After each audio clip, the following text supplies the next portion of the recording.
जर्रे समझ गया? ये जो बालू होती है, रेत होती है, देखिए एक मुट्ठी अगर रेत ले ली जाए तो वो रेत कितनी होगी? अरे थोड़ा सा बोलो यार, आप गिन सकते हो? एक मुट्ठी बालू अगर हाथ में दे दी जाए और कहा जाए ऐसे गिनो तो आप गिन सकते हो? तो शर्मा क्यों रहे? बुलंद आवाज से बोलो। नहीं, एक मुट्ठी रेत इंसान गिन नहीं सकता। और वो फरिश्ता कह रहा है खाली ये नहीं कह रहा है कि जालेश्वर वो ये नहीं कह रहा है कि खाली बंबई वो ये नहीं कह रहा है कि खाली कलकत्ता ये नहीं कह रहा है, खाली दिल्ली ये नहीं कह रहा कि खाली हिंदुस्तान, बल्कि ये नहीं कह रहा है कि अफगानिस्तान वो ये नहीं कह रहा है कि अफ्रीका वो ये नहीं कह रहा है कि चीन वो ये नहीं कह रहा, जापान वो ये नहीं कह रहा है, रशिया, बल्कि वो कह रहा है कि या रसूल अल्लाह, अल्लाह ने मुझे इतनी ताकत अता की है कि अगर मैं गिनने में आ जाऊं तो तमाम दुनिया के अंदर जितने जर्रात हैं एक एक जर्रे का शुमार करके बता सकता हूं कि दुनिया में कितने जर्रात मौजूद है। मेरे आका कमली वाले मुस्तफा अलैहिस्सलातु वस्सलाम ने इरशाद फरमाया, सुभान अल्लाह, वाकई अल्लाह ने तुझे बड़ी ताकत अता की है। लगा या रसूल अल्लाह, खाली इतनी ही नहीं दी है बल्कि रब ने ये भी ताकत अता फरमाई है कि अगर मैं गिनने में आ जाऊं तो खाली एक दरिया नहीं, खाली कुआं नहीं, खाली तालाब नहीं, खाली कोई गड्ढा नहीं, खाली समंदर नहीं, बल्कि तमाम रूए जमीन के अंदर जितना भी पानी है एक एक कतरे का शुमार करके बता सकता हूँ। ये बता सकता हूँ दुनिया में कितने जर्रे हैं, ये बता सकता हूँ दुनिया में कितने कतरा पानी है। मेरे आका ने फरमाया, सुभान अल्लाह, वाकई अल्लाह ने तुझे बड़ी ताकत दी है। कहने लगा या रसूल अल्लाह, इतना ही नहीं, रब ने मुझे और अता किया है, रब का और करम अता हुआ है। पूछा और क्या दिया है? अर्ज करने लगे या रसूल अल्लाह, दुनिया में जितने दरख्त हैं इंसान एक दरख्त के पत्ते नहीं गिन सकता, मगर मेरे रब ने मुझे वो कुव्वत बख्शी है, मेरे रब ने वो ताकत अता की है। अगर मैं गिनने में आ जाऊं तमाम रूए जमीन के अंदर जितने दरख्त हैं एक एक दरख्त के एक एक पत्ते का शुमार करके बता सकता हूं। मेरे आका फरमाते हैं, सुभान अल्लाह, अब मेरे आका से अर्ज करने लगा कि या रसूल अल्लाह, ये सच है कि रब ने इतनी ताकत दी है, तमाम रूए जमीन के जर्रात गिन सकता हूँ, तमाम रूए जमीन के खतरात गिन सकता हूँ, तमाम रूए जमीन के दरख्त के पत्ते गिन सकता हूँ, मगर आका जब आपकी बारगाह में आपका उम्मती एक बार दरूद करता है तो अल्लाह इतनी ताकत देता है कि मैं उस दरूद की नेकियां नहीं लिख पाता। सुभान अल्लाह, सुभान अल्लाह, नारे तकबीर, नारे रिसालत, नबी का खानदान, अज़मत अहले बैत। समझ में आया? जनाब शब्बीर बरकाती तशरीफ लाने वाले समझ में आया? दरूद पाक की फजीलत क्या है? अब जरा एक बार पूरा मजमा मिलके दरूद पाक सुनाते हैं। अल्लाहुम्मा सल्ली अला सय्यदिना व मौलाना मुहम्मद व अला आलि सल्लल्लाहु तआला अलैहि व अल्लाहुम्मा सल्ली अला सय्यदिना व मौलाना मुहम्मद व बारिक व सल्लिम सलातन व सलाम अलैहि।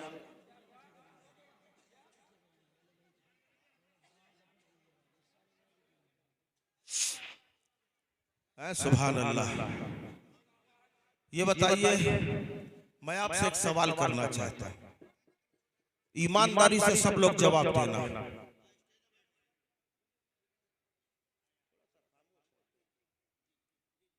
मैं आपसे एक सवाल कर रहा हूं, आप हजरात इतना खामोश क्यों हैं? ये खामोशी क्यों है? क्या किसी चीज का इंतजार है? बोलो भाई, किसी चीज का इंतजार है? कहीं ऐसा तो नहीं कि अच्छे दिन का इंतजार कर रहे हो? क्यों भाई, अच्छे दिन का इंतजार कर रहे हो? कौन कौन अच्छे दिन का इंतजार कर रहा है? अरे अब तो बोलो यार, अच्छे दिन का इंतजार कौन कर रहा है? आप लोग अच्छे दिन का इंतजार कर रहे हैं? अरे जिसके बुरे दिन हो वो अच्छे दिन का इंतजार करे। वो और कौमें होंगी जो अच्छे दिनों का इंतजार करती हैं। अल्हम्दुलिल्लाह हमारे अच्छे दिन तो तभी आ गए थे जब आमना के लाल दुनिया में तशरीफ ले आए। नारे तकबीर, नारे रिसालत, शहजादे गौसे आज़म। देखो खाली एक ही को समझ में आया मेरी बात, बाकी समझ में नहीं आई है? बाकी समझ में नहीं आई। खैर इंशाअल्लाह वो भी समझेंगे। पत्थर का जिगर फौलाद का दिल, सब पारा पारा होता है। पत्थर का जिगर फौलाद का दिल, सब पारा पारा होता है। और जब नाम अली का लेता हूं मैदान हमारा होता है। अब महंगाई का रोना वो रोए बाजार से जिसका रिश्ता हो। महंगाई का रोना वो रोए बाजार से जिनका रिश्ता हो। अपना तो हुसैन आजम के टुकड़ों पे गुजारा होता है। खैर मैंने जिस आयत पाक की तिलावत का शरफ हासिल किया, कुल हुवल्लाहु अहद। देखो पूरा जिम्मा लिए, आप भी नहीं बोलोगे। कुल ऐ महबूब आप कह दीजिए। क्या कह दीजिए? हुवल्लाहु अहद, अल्लाह एक। ये वो आयत पाक है जिसे हर कोई पढ़ जानता है, याद होगी। और अगर नहीं याद है और आप मस्जिद जाते होंगे तो वह इमाम जरूर पढ़ता होगा। पढ़ता है? सुना है? अच्छा किसने किसने सुना है वो हाथ उठा दे। बहुत सारे तो हमारे भाई ऐसे के जो मस्जिद जाना ही नहीं पसंद करते। मालूम होता है कि मस्जिद में कोई पकड़ लेगा आपको। जानते हो ये मस्जिद क्या है? मस्जिद अल्लाह का घर है। मस्जिद अल्लाह का घर है। मौला अली रज़ी अल्लाह ताला अन्हु फरमाते हैं, मुझे मस्जिद में बैठना सबसे ज्यादा पसंद है। सुभान अल्लाह। ये वो अल्लाह का घर है। आओ तारीख उठाओ। पहले आ जाने दो भाई।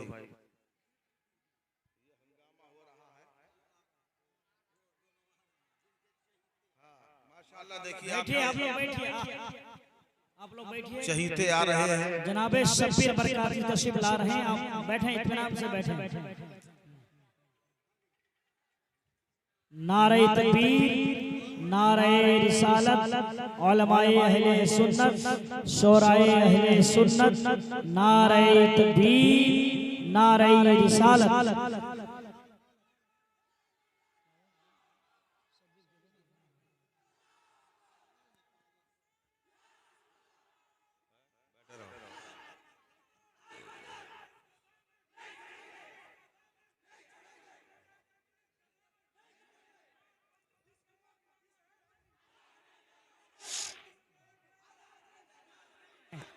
बैठ जाए आप लोग अपनी जगह पे बैठ जाइए।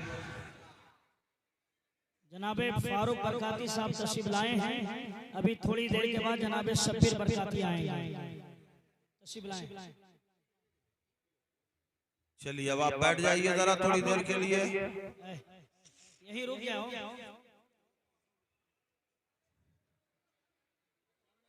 तारीख गवाही देती है कि एक वो वक्त आया कि जब मुफ्ती मक्का ने सरकारे बगदाद सैयदना सरकारे गौसे आजम रज़ी अल्लाह ताला अन्हु के इल्म का शोहरा सुना। वाह। अरे अब तो हमारी तरफ देखो यार, जिसको आना था वो आ गया। सरकारे बगदाद रज़ी अल्लाह ताला अन्हु के इल्म का शोहरा सुना।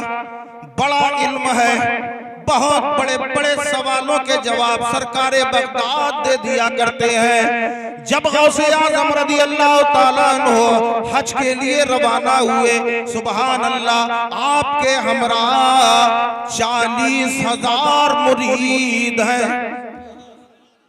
सुभान अल्लाह, मिलके बोलो सुभान अल्लाह। गौसे आजम के हमरा 40,000 मुरीद हैं। जब मक्का मुकर्रमा पहुंचा तो मुफ्ती मक्का करीब आया, अर्ज करने लगा, ए बगदाद के शहंशाह, ऐ गौसे आजम, मैं आपसे कुछ सवालात करना चाहता हूँ। मेरे सरकारे गौसे आजम ने इरशाद फरमाया, क्या सवाल है, करो। उसने एक सवाल किया, दूसरा सवाल किया, तीसरा सवाल किया। मुअर्रिख फरमाते हैं मुफ्ती साहब ने 10 सवाल किए और गौसे आजम एक के बाद एक सारे जवाब देते चले गए। जब उसके सारे जवाब खत्म हो गए तो मेरे सरकारे गौसे आजम ने फरमाया, अब मेरे एक सवाल का जवाब दो। सुभान अल्लाह। अब मेरे एक सवाल का जवाब दो। उसने कहा, हुजूर बताइए क्या सवाल।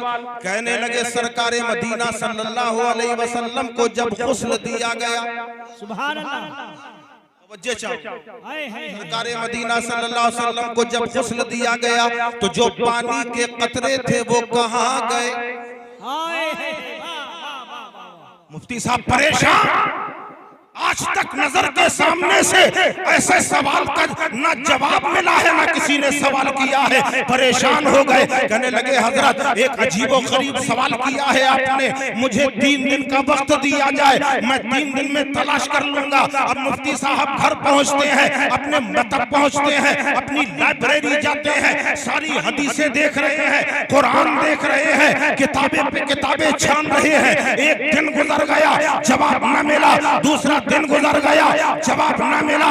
तीसरा दिन गुजर गया, जवाब न मिला। अब तीसरा दिन जब गुजर रहा है, परेशान है, रात की तारीकी है कि कल मुझे जवाब देना है। बेकरारी के आलम में आकाए कायनात की बारगाह में रुजू किया कि या रसूल अल्लाह, ए मदीने वाले सरकार, जब हम परेशान हो जाते हैं, हमारी अक्लें फेल हो जाती हैं, आपकी बारगाह में हम रुजू करते हैं, आका हमारी मदद फरमाइए, वरना आपके शहजादे के सामने आपका गुलाम रुसवा हो जाएगा।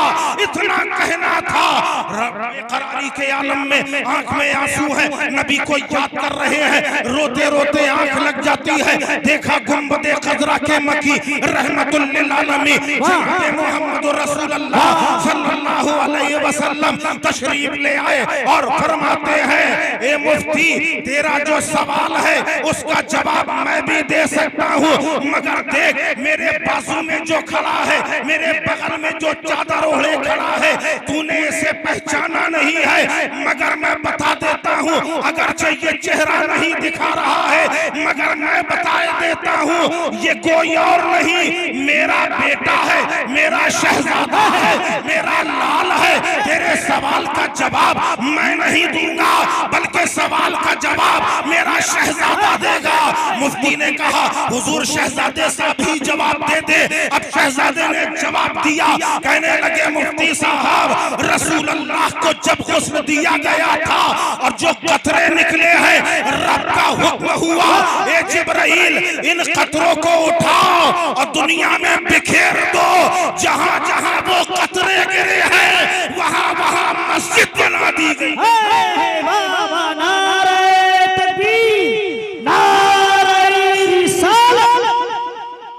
वहां वहां मस्जिद बना दी गई।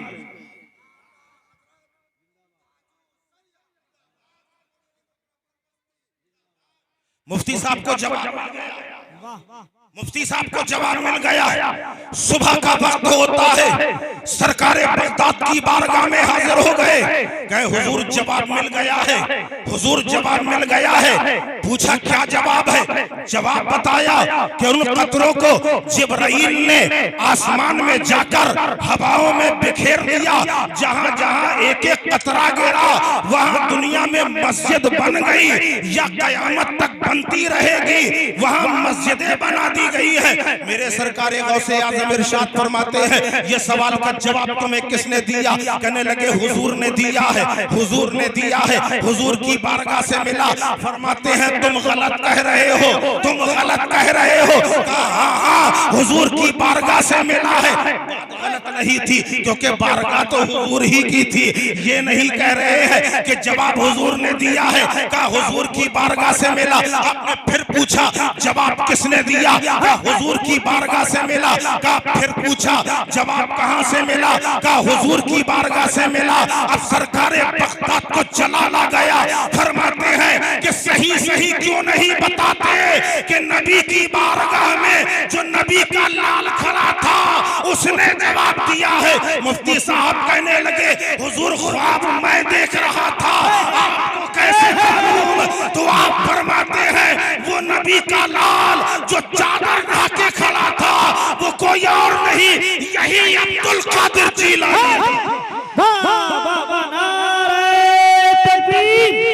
नारे रिसालत फैज़ाने गौसे आज़म अज़मते गौसे आज़म शहज़ादे गौसे आज़म।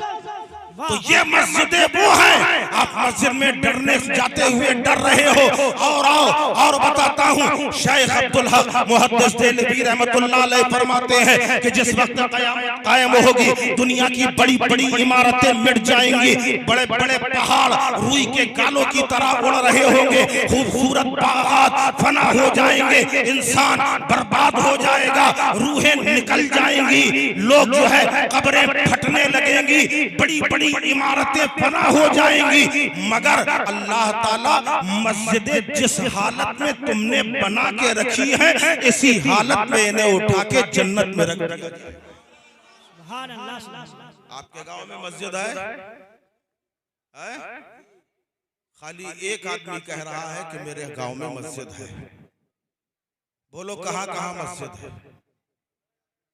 आपके गांव में है? अब जरा ईमानदारी से ये भी बता दो 5 वक्त जाते हो कि नहीं?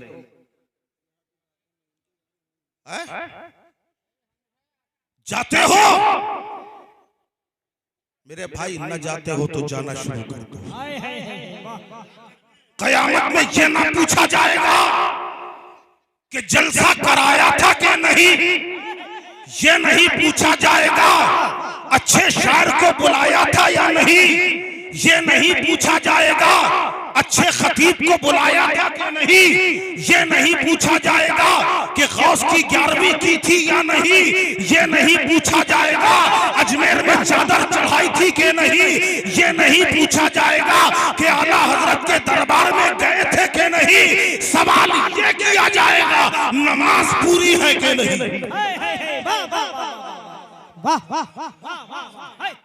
बोलो क्या जवाब है तुम्हारे पास?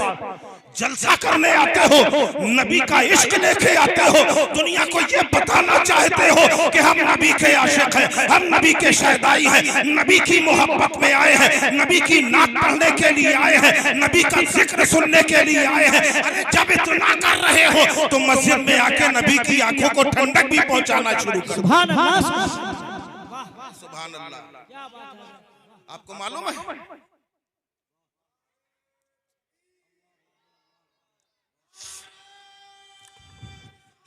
या रसूल अल्लाह अल मदद नहीं छोड़ेंगे। जिंदाबाद जिंदाबाद या अली या अली। सुभान अल्लाह। सरकार तवज्जो चाहूंगा थोड़ी सी। गौस के मानने वाले कितने हैं? सुभान अल्लाह। हम भी गौसे आजम की बारगाह वो बारगाह है। सुभान अल्लाह। अल्हम्दुलिल्लाह इस फकीर के पास सिलसिला कादरी की भी खिलाफत है, चिश्ती की भी है, नक्शबंदी भी है, सोहरवर्दी है, और अल्हम्दुलिल्लाह सुम्मा अल्हम्दुलिल्लाह आला हजरत के मुर्शिद ने कहा था कि जब मुझसे खुदा पूछेगा ए आले रसूल क्या लाए हो, तो अहमद रजा तुझे पेश कर दूंगा कि अहमद रजा लाया। आज मुझे भी फख्र हो रहा है, कयामत में मुझसे सवाल किया जाएगा क्या लाया है, गुलाम सरवर नेमती को हाजिर कर दूंगा। अल्हम्दुलिल्लाह ये मेरे खलीफा है, मुझे इन पे नाज है कि ये सुन्नियत का एक अजीम काम कर रहे हैं। अल्लाह ताला इनसे ये खिदमत और ज्यादा से ज्यादा ले। सुभान अल्लाह। सरकारे बगदाद रदियल्लाहु अन्हु फरमाते हैं अल्लाह की बारगाह से मेरा अहदो पैमा हो गया है, अहदो पैमा हो गया है। अल्लाह ने कहा अब्दुल कादिर मांगो, क्या मांगते हो? तो गौसे आजम फरमाते हैं मैंने अल्लाह की बारगाह में कहा ए परवरदिगार, जो भी कयामत तक मेरा मुरीद हो उसे उस वक्त तक मौत ना आए जब तक तौबा की तौफीक न मिल जाए, जब तक तौबा की तौफीक न मिल जाए। अल्लाह ने फरमाया और मांगो। मैंने कहा ए परवरदिगार, अगर तू अपने फजलो करम से मुझे जन्नत अता फरमाए तो मैं अकेले न जाऊं, कयामत तक जितने मेरे मुरीद हैं सब मेरे साथ में हो। सुभान अल्लाह। वो गौसे आज़म, उनकी बारगाह में एक मुरीद आया। अच्छा, मुरीद जो है पीर की बारगाह में कब जाते हैं? कब जाते हैं? जब कहीं परेशानी होती है तब जाने की जरूरत। मगर देखो पीर पीर में भी फर्क होता है। पीर तो मैंने बहुत देखे हैं, बहुत सुने हैं, मगर अल्हम्दुलिल्लाह आप मुकद्दर वाले के आपके करीब में एक ऐसा पीर है, ऐसा पीर जिसने पैसों पे तवज्जो न दी बल्कि रज़ाए खुदा पे। मैंने लोगों से सुना, सुभान अल्लाह। हालांकि मेरा अभी ये बयान करने का इरादा नहीं था, बात आ गई पीर की तो मैं बता रहा हूँ। हमारे एक दोस्त है कानपुर के, एक खूबसूरत शायर, बेहतरीन शायर, नाम मेरे अभी जहन में नहीं आ रहा, और अगर बीच में आ जाए